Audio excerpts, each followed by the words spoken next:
എല്ലാവർക്കും മോളിവുഡിന്റെ മറ്റൊരു വീഡിയോയിലേക്ക് സ്വാഗതം. OTT പ്ലാറ്റ്ഫോമിൽ റിലീസ് ചെയ്തതും ഇനി റിലീസ് ചെയ്യാൻ പോകുന്നതുമായ മൂവികളെ കുറിച്ചാണ് ഞാൻ ഈ വീഡിയോയിൽ പങ്കുവയ്ക്കുന്നത്. ഇതുപോലുള്ള ലേറ്റസ്റ്റ് ആയ വീഡിയോ ലഭിക്കുന്നതിന് നിങ്ങൾ ഈ ചാനൽ സബ്സ്ക്രൈബ് ചെയ്ത് തൊട്ടടുത്ത ബെൽ ബട്ടൺ അമർത്തുക. അതോടൊപ്പം സ്കൈപ്പ് ബട്ടണും അമർത്തി പ്രോത്സാഹിപ്പിക്കുമെന്ന് പ്രതീക്ഷിക്കുന്നു. ഫസ്റ്റത്തെ ഒരു തമിഴ് വെബ് സീരീസ് ആണ് കാട്ടാൻ. നാഷണൽ അവാർഡ് നേടിയ മണികണ്ഠൻ, ബി അജിത് കുമാർ എന്നിവർ ചേർന്നാണ് ഈ സിനിമ സംവിധാനം ചെയ്തിരിക്കുന്നത്. വിജയ് സേതുപതി കേന്ദ്ര കഥാപാത്രമെത്തുന്ന ഈ സീരീസിൽ മിലിന്ദ് സോമൻ, സുദേവ് നായർ എന്നിവരും ഇതിൽ പ്രധാന വേഷങ്ങളിലെത്തുന്നു. കാട്ടാൻ എന്ന വ്യക്തിയെ കാണാതാവുന്നതും അതിനെപ്പറ്റിയുള്ള നിഗൂഢതകളുമാണ് ഈ സീരീസിന്റെ പ്രമേയം. ഒരു ആക്ഷൻ ക്രൈം ത്രില്ലർ ചിത്രമായ ഈ സീരീസ് തമിഴ്, മലയാളം, തെലുങ്ക്, കന്നഡ, ഹിന്ദി എന്നീ ഭാഷകളിൽ മാർച്ച് 27 മുതൽ ജിയോ ഹോട്ട്സ്റ്റാറിലൂടെ OTTയിൽ സ്ട്രീമിംഗ് ആരംഭിക്കും.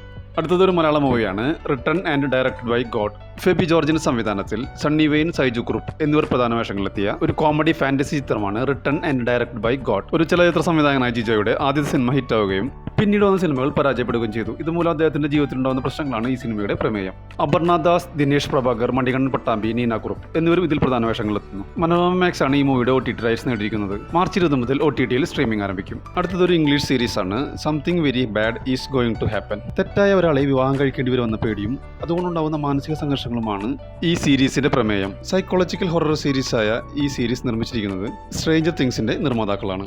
മാർച്ച് 26 മുതൽ ഈ സീരീസിന്റെ 8 എപ്പിസോഡുകളും നെറ്റ്ഫ്ലിക്സിലൂടെ സ്ട്രീമിംഗ് ആരംഭിക്കും. അടുത്തൊരു ഇംഗ്ലീഷ് സീരീസ് ആണ് ഹൗസ് ഓഫ് ഡേവിഡ്. ഒരു ഹിസ്റ്റോറിക്കൽ ഡ്രാമ സീരീസ് ആണ് House of David. Amazon Prime വീഡിയോസിലൂടെ മാർച്ച് 27 മുതൽ ഈ സീരീസ് സ്ട്രീമിംഗ് ആരംഭിക്കും. അടുത്തതൊരു കന്നഡ മൂവിയാണ് ലാൻഡ് ലോർഡ്. ദുനിയ വിജയ്, രജിത റാം, രാജ്ബി ഷെട്ടി എന്നിവരെ കേന്ദ്ര കഥാപാത്രങ്ങളാക്കി ജഡേഷ് കുമാർ ഹംപി സംവിധാനം ചെയ്ത മൂവിയാണ് ലാൻഡ് ലോർഡ്. C5 OTTയിൽ സ്ട്രീമിംഗ് ആരംഭിച്ചിരിക്കുകയാണ്. അടുത്തൊരു വെബ് സീരീസ് ആണ് ഡയർ ഡെവിൾ ബോൺ അഗെയിൻ. നിയമം കൊണ്ടും കഴിവ് കൊണ്ടും നായകൻ അനീതിക്കെതിരെ പോരാടുന്നത് തടയാൻ ശ്രമിക്കുന്ന വില്ലന്റെ കഥയാണ് ഈ സീരീസ് പറയുന്നത്. ഒരു സൂപ്പർ ഹീറോ സൈക്കോളജിക്കൽ ത്രില്ലർ ഗണത്തിൽപ്പെടുത്താവുന്ന ഈ സീരീസിന്റെ OTT റൈറ്റ്സ് നേടിയിരിക്കുന്നത് ജിയോ ഹോട്ട്സ്റ്റാർ ആണ്. മാർച്ച് 25 മുതൽ ഈ സീരീസ് OTTയിൽ സ്ട്രീമിംഗ് ആരംഭിക്കും. അടുത്തൊരു മലയാളം വെബ് സീരീസ് ആണ് കാസർഗോഡ് എംബസി. അബു സലീം, കബീർ ദുഹാൻ സിംഗ്, ദീപക് പറമ്പോൽ, സുധീഷ്, ദിനേശ് പ്രഭാകർ തുടങ്ങിയവരെ കേന്ദ്ര കഥാപാത്രങ്ങളാക്കി ഹീരാജ് PH രചനയിൽ അതീഷ് M നായർ സംവിധാനം ചെയ്ത സീരീസാണ് കാസർഗോഡ് എംബസി. മമ്മൂട്ടി കമ്പനിയാണ് ഈ സീരീസിന്റെ ട്രെയിലർ പുറത്തിറക്കിയിരിക്കുന്നത്. വ്യാജ പാസ്പോർട്ട് മാഫിയയുടെ കഥയാണ് ഈ സീരീസിന്റെ പ്രമേയം. 7 എപ്പിസോഡുകളുള്ള ഒരു ക്രൈം ത്രില്ലർ വെബ് സീരീസാണ് കാസർഗോഡ് എംബസി. ഇന്ന് അർദ്ധരാത്രി മുതൽ C5 OTTയിൽ സ്ട്രീമിംഗ് ആരംഭിക്കും. അടുത്തൊരു തമിഴ് മൂവിയാണ് അഗത്യ ഏഞ്ചൽസ് വേഴ്സസ് ഡെവിൾ. അജയ് തിരക്കഥയുടെ സംവിധാനം ചെയ്ത് ജീവ, അർജുൻ സർജ, രാശി ഖന്ന എന്നിവർ പ്രധാന വേഷങ്ങളിലെത്തിയ ഒരു ഹൊറർ ആക്ഷൻ ത്രില്ലർ ചിത്രമാണ് അഗത്യ ഏഞ്ചൽസ് വേഴ്സസ് ഡെവിൾ. കലാസംവിധായകന വ്യക്തിയും അദ്ദേഹത്തിന്റെ വധുവും ഒരു പ്രേതഭവനത്തിൽ ചെന്നപ്പെടുന്നതും അതുമൂലം ഉണ്ടാകുന്ന പ്രശ്നങ്ങളാണ് ഈ സിനിമയുടെ പ്രമേയം. ബോക്സ് ഓഫീസിൽ വൻ വിജയം നേടിയ ഈ സിനിമയുടെ OTT റൈറ്റ്സ് നേടിയിരിക്കുന്നത് സൺ നെക്സ്റ്റും ആമസോൺ പ്രൈം വീഡിയോസുമാണ്. തമിഴ്, തെലുങ്ക്, ഹിന്ദി ഭാഷകളിൽ മാർച്ച് 28 മുതൽ OTTയിൽ സ്ട്രീമിംഗ് ആരംഭിക്കും. അടുത്തതൊരു മലയാളം മൂവിയാണ് ക്രിസ്റ്റീന. സുദർശനന്റെ സംവിധാനത്തിൽ ആര്യ, സുധീർ കരമന, MR ഗോപകുമാർ, സീമാജി നായർ എന്നിവർ പ്രധാന വേഷങ്ങളിലെത്തിയ ഒരു ക്രൈം മിസ്റ്ററി ത്രില്ലർ മൂവിയാണ് ക്രിസ്റ്റീന. പ്രേക്ഷകർക്ക് ഏറെ ആകാംക്ഷയോടെ കാണാവുന്ന രീതിയിലാണ് ഈ ചിത്രം അണിയിച്ചൊരുക്കിയിരിക്കുന്നത്. മനോരമ മാക്സ് ഈ മൂവിയുടെ കമ്മിങ് സൂൺ പോസ്റ്റർ പുറത്തുവിട്ടിട്ടുണ്ട്. അടുത്ത ആഴ്ച സ്ട്രീമിംഗ് ആരംഭിക്കുമെന്നാണ് റിപ്പോർട്ടുകൾ സൂചിപ്പിക്കുന്നത്. അടുത്തൊരു തെലുങ്ക് മൂവിയാണ് സുമതി ശതകം. ഒരു ഗ്രാമത്തിൽ നടക്കുന്ന പ്രണയവും അതുമൂലമുണ്ടാകുന്ന വൈകാരികമായ നിമിഷങ്ങളുമാണ് ഈ സിനിമയുടെ പ്രമേയം. അമർദീപ് ചൗധരി, സൈലി ചൗധരി എന്നിവർ പ്രധാന വേഷങ്ങളിലെത്തിയ ഈ റൊമാൻറ്റിക് കോമഡി മൂവി സംവിധാനം ചെയ്തിരിക്കുന്നത് M നായോട്ടു ആണ്. ഈ TVയിലൂടെ OTTയിൽ സ്ട്രീമിംഗ് ആരംഭിച്ചിരിക്കുകയാണ്.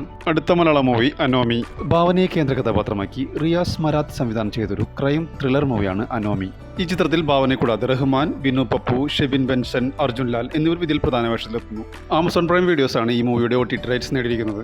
മാർച്ച് മാസം 20 OTTയിൽ സ്ട്രീമിംഗ് ആരംഭിക്കുമെന്നുള്ള അൺഒഫീഷ്യൽ റിപ്പോർട്ടുകളുണ്ട്. അടുത്തൊരു ഹിന്ദി മൂവിയാണ് മർദാനി 3. റാണി മുഖർജി കേന്ദ്ര കഥാപാത്രമായി പോലീസ് വേഷത്തിലെത്തിയ ഒരു ആക്ഷൻ ത്രില്ലർ മൂവിയാണ് മർദാനി 3. ഇതിൽ റാണി മുഖർജിയെ കൂടാതെ മല്ലിക പ്രസാദും പ്രധാന വേഷത്തിലെത്തുന്നു. അഭിരാജ് മിനാവാല സംവിധാനം ചെയ്ത ഈ മൂവി ആദിത്യ ചോപ്രയുടെ യാഷ്രാജ് ഫിലിംസ് ആണ് നിർമ്മിച്ചത്. കുട്ടികൾക്കും സ്ത്രീകൾക്കും എതിരെയുള്ള അതിക്രമങ്ങൾക്കെതിരെയുള്ള പോരാട്ടമാണ് ഈ സിനിമയുടെ പ്രമേയം. 2026 ജനുവരി 30 റിലീസ് ചെയ്ത ഈ മൂവിയുടെ OTT റൈറ്റ്സ് നേടിയിരിക്കുന്നത് നെറ്റ്ഫ്ലിക്സ് ആണ്. മാർച്ച് 27 മുതൽ ഈ മൂവി OTTയിൽ സ്ട്രീമിംഗ് ആരംഭിക്കും. അടുത്തതൊരു മലയാളം മൂവിയാണ് ആശകൾ 1000. സിനിമയ്ക്ക് തിയേറ്ററിൽ നിന്നും സമ്മിശ്ര പ്രതികരണമാണ് ലഭിച്ചത്. സിനിമയുടെ ആദ്യ പകുതി നല്ല രസകരമായ രീതിയിലും രണ്ടാം പകുതി വൈകാരിക നിറഞ്ഞതുമാണെന്നാണ് പ്രേക്ഷക പ്രതികരണം. ഗോകുലം ഗോപാലൻ നിർമ്മിച്ച് ജയറാം, കാളിദാസ് ജയറാം, ആശ ശരത് എന്നിവരെ കേന്ദ്ര കഥാപാത്രങ്ങളാക്കി G പ്രജിത്ത് സംവിധാനം ചെയ്തൊരു ഫാമിലി ഫീൽ ഗുഡ് മൂവിയാണ് ആശകൾ 1000. C5 ആണ് ഈ മൂവിയുടെ OTT റൈറ്റ്സ് സ്വന്തമാക്കിയിരിക്കുന്നത്. മലയാളം കൂടാതെ തമിഴ്, തെലുങ്ക് ഭാഷകളിൽ മാർച്ച് ലാസ്റ്റ് വീക്ക് മുതൽ OTTയിൽ സ്ട്രീമിംഗ് ആരംഭിക്കുമെന്നാണ് റിപ്പോർട്ടുകൾ സൂചിപ്പിക്കുന്നത്. അടുത്തൊരു ഇംഗ്ലീഷ് സീരീസ് ആണ് ഡെഡ് ലോച്ച്. കുറ്റാന്വേഷണമാണ് ഈ സീരീസിന്റെ പ്രധാന പ്രമേയം. ക്രൈം കോമഡി സീരീസായ ഡെഡ് ലോച്ച് ആമസോൺ പ്രൈം വീഡിയോസിലൂടെ ഇന്ന് അർദ്ധരാത്രി മുതൽ OTTയിൽ സ്ട്രീമിംഗ് ആരംഭിക്കും. അടുത്തൊരു വെബ് സീരീസാണ് ബൈറ്റ്. ഒരു ഡാർക്ക് കോമഡി വെബ് സീരീസാണ് ബൈറ്റ്. ലണ്ടൻ പശ്ചാത്തലത്തിലാണ് ഈ സീരീസ് ഒരുങ്ങിയിരിക്കുന്നത്. ആമസോൺ പ്രൈം വീഡിയോസിലൂടെ മാർച്ച് 25 മുതൽ ഈ സീരീസ് സ്ട്രീമിംഗ് ആരംഭിക്കും. അടുത്തൊരു തമിഴ് മൂവിയാണ് ഫോർത്ത് ഫ്ലോർ. LR സുന്ദരപാണ്ഡ്യന്റെ സംവിധാനത്തിൽ ആര്യ അർജുൻ, പവിത്ര അരവിന്ദ് എന്നിവർ പ്രധാന വേഷത്തിലെത്തിയ ഒരു സൈക്കോളജിക്കൽ മിസ്റ്ററി ത്രില്ലർ മൂവിയാണ് ഫോർത്ത് ഫ്ലോർ. സോഫ്റ്റ്വെയർ എഞ്ചിനീയറായ ധീരൻ തന്റെ കാമുകിയുടെ ആവശ്യപ്രകാരം ചെന്നൈയിലെത്തുകയും അവിടെ ഒരു അപ്പാർട്ട്മെന്റിൽ 4ാം നിലയിൽ 4A ഫ്ലാറ്റിൽ താമസിക്കുകയും ആ ഫ്ലാറ്റിൽ നിന്നും അദ്ദേഹത്തിനുണ്ടാകുന്ന ഭീതിപ്പെടുത്തുന്ന അനുഭവങ്ങളുമാണ് ഈ സിനിമയുടെ പ്രമേയം. സൺ നെക്സ്റ്റ് ആണ് ഈ മൂവിയുടെ OTT റൈറ്റ്സ് നേടിയിരിക്കുന്നത്. മാർച്ച് 20 മുതൽ ഈ മൂവി OTTയിൽ സ്ട്രീമിംഗ് ആരംഭിക്കും. അടുത്തൊരു ഇംഗ്ലീഷ് വെബ് സീരീസാണ് Peaky Blinders the Immortal Man. 2ാം ലോക മഹായുദ്ധകാലത്ത് ഷെൽബി കുടുംബം നടത്തുന്ന പോരാട്ടങ്ങളാണ് ഈ സിനിമയുടെ പ്രമേയം. ടോം ഹാർപ്പർ സംവിധാനം ചെയ്യുന്ന ഈ മൂവി നെറ്റ്ഫ്ലിക്സിലൂടെ മാർച്ച് 20 മുതൽ OTTയിൽ സ്ട്രീമിംഗ് ആരംഭിക്കും. അടുത്ത മലയാള മൂവി ആശാൻ. ഇന്ദ്രൻസിനെ നായകനാക്കി ഗപ്പി, അമ്പിളി എന്നീ സിനിമകളുടെ സംവിധായകൻ ജോൺ പോൾ ജോർജ് സംവിധാനം ചെയ്ത മൂവിയാണ് ആശാൻ. ഈ ചിത്രത്തിൽ ഇന്ദ്രൻസിനെ കൂടാതെ ജോമോൻ ജ്യോതിർ, മദൻ ഗൗരി എന്നിവരും ഇതിൽ പ്രധാന വേഷങ്ങളിലെത്തുന്നു. ചിത്രത്തിൽ ഇന്ദ്രൻസ് അവതരിപ്പിച്ച ആശാൻ എന്ന കഥാപാത്രം വലിയ പ്രശംസ പിടിച്ചുപറ്റി. ഇന്ദ്രൻസിന്റെ മികച്ച വേഷങ്ങളൊന്നായാണ് ഈ വേഷം വിലയിരുത്തപ്പെടുന്നത്. ഒരു കോമഡി ഫിലിമായ ആശാൻ ദുൽഖർ സൽമാന്റെ വാഫ്ര ഫിലിംസ് ആണ് കേരളത്തിൽ പ്രദർശനത്തിന് എത്തിക്കുന്നത്. ആമസോൺ പ്രൈം വീഡിയോസ് ഈ മൂവിയുടെ OTT റൈറ്റ് സ്വന്തമാക്കിയെന്നുള്ള അൺഒഫീഷ്യൽ റിപ്പോർട്ടുകളുണ്ട്. അങ്ങനെയാണെങ്കിൽ മൂവി മാർച്ച് മാസം ലാസ്റ്റ് വീക്കോടെ OTTയിൽ സ്ട്രീമിംഗ് ആരംഭിക്കുമെന്നുള്ള റിപ്പോർട്ടുകളുണ്ട്.